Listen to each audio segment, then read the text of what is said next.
Hi, fellow traders. I hope you guys had a great long weekend. You ready to get back to the market tomorrow? Show the market what you're made of. I know I'm ready for it. But I wanted to drop a new Rollin with Ed with you.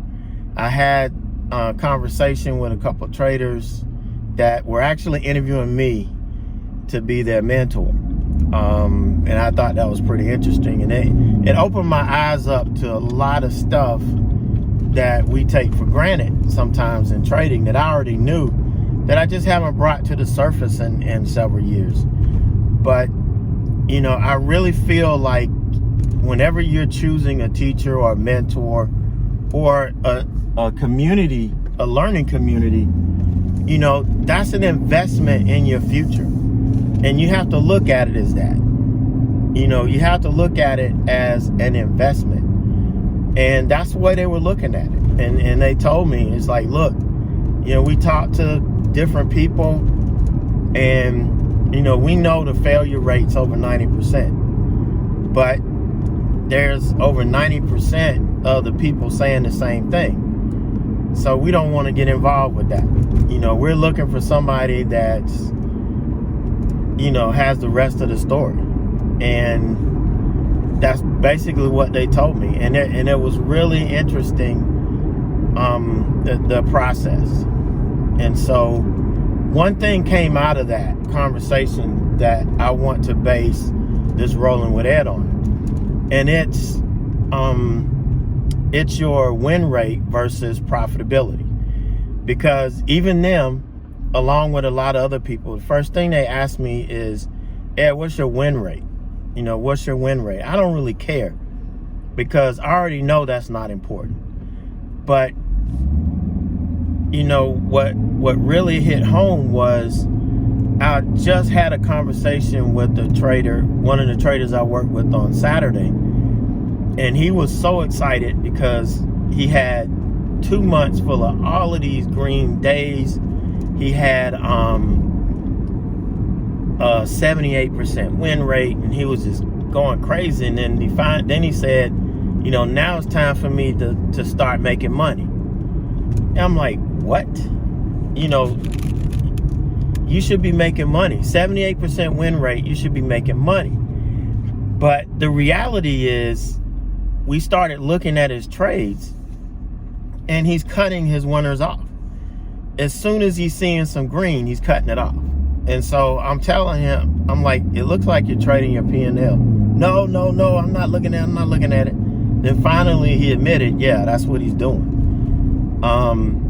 And, you know, he's executing. He's finding the strategy, the setups. He's finding the right stocks to trade. But he's just cutting it off. He's letting his winners, cutting them off, and he's letting his losers run to the stop. Where, you know, you should be cutting your losers off before they hit max loss when they lose a technical setup, and then letting your winners run to the, you know, letting your winners run to the targets. But he's doing just the opposite. And so he's so concerned about the win rate and not wanting to take losses that he can't trade. And it's just driving him crazy. So what I want you guys to understand is that you can't focus on win rate. Win rate does not equal profitability. Okay, it doesn't.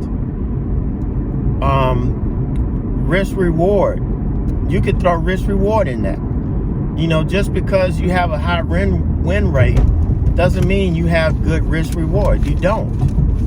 Because you're basically risking more than what you're trying to get. And so, and I've always told you, your winning trades have to pay for your losing trades before you can even make a profit. Guys, your losing trades, basically, that's your inventory. That's the inventory. If you think about it, if you're a business owner, you have to buy inventory in order to make money. Okay, think of your losing trades as inventory. These are trades that just didn't work out. It's not that you did something wrong or whatever. They should just be trades that didn't work out. Those are your inventory. So you have to sell. If you go buy inventory, you can't sell it for the same price you bought it for, or else you're gonna lose money, right? So you gotta let your trades run. You gotta let them make more money than what you paid for. Another way you could look at it is the risk. Let's say you risk $100 on a trade, then you should be looking for more than $100 on your return. Now, yeah, sometimes we only get $100 on our return because we get a base hit and the stock doesn't follow through. There's nothing we can do about that. But if we take it off because we're scared to lose, then we're killing ourselves. We are killing ourselves. Now, my winning rate, or my win rate, or win percentage, is 62 to 63% is what it's at. And you know, they said, man, that's bad. And that's when I explained to them that it's not about win rate. And you know, that hit the nail on the head. You know, it's about letting your winners run. It's about maximizing the potential of each trade you take, allowing it to run, allowing it to work, and not taking it off until it either technically tells you it's not going to work. It technically tells you that, or it hits your profit target. You know, it's not up to us to do the work. Okay, it's once we enter the trade, once we get in the trade, it's not our job to do the work. It's the market's job to do the work. And if the market can't do the job, guess what? It gets fired. We turn into Donald Trump and we fire the hell out of the market. All right? So I want you to go into this week thinking about, listen, it's not about win rate. It's not about winning all of as many trades as we can. It's about maximizing our winning trades, maximizing our profits on our winning trade. Okay, that's what our goal is. That's what the number one goal is. Okay, and think about when you choose a mentor, whether you choose me or not, it doesn't matter. Make sure that you're choosing somebody that you could see execute their trades every day, that they have confidence, enough confidence in what they teach, that they will, oops, I got to turn in here, enough confidence in what they teach that they will trade it in front of you every day, proving that it works. You know, I have no doubt in my ability to trade, no doubt in my trading strategies that they work.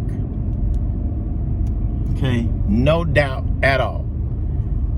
And that's what you want, because you don't want to have to rely on somebody telling you that that's what they did, this is what they did, this is what they did, and then they're only showing you the charts that work. They're not showing you the charts that didn't work. They're not showing you, you know, what you're gonna have to do when you get a little bit out of sync. You know, all of that stuff is very, very important. You know, and they kind of made me think about that, because believe me, I've been through that before. I've been through, you know, I've been through not knowing whether this person is legit or not. It's unfortunate in this industry. Unless you see it happen, it just didn't. I mean, to me, that's just what it is. Unless you see it happen, it just didn't. Everything you learn, everything people teach, it could make sense. It can make 100% complete sense. But you guys have been in the market. you know the market is irrational. So what somebody's trying to tell you that makes sense, and they show you on a chart, on a dead chart and all of this stuff, and it's like, yeah, this is what we do, this is all we got to do, but you never see them actually do it. And when you get into it and you're doing it like they tell you and it's not working out, there is a reason why. So, you know, think about that, guys. Think about that. Uh-oh, the train's moving. All right, so that's all I wanted to say today. I talked longer than I should have. I apologize. But, you know, I'm an old teacher. And, you know, teachers, they get going. They can't shut the hell up. But you guys have a great rest of the evening. And I'll see you back tomorrow in the jungle. Peace.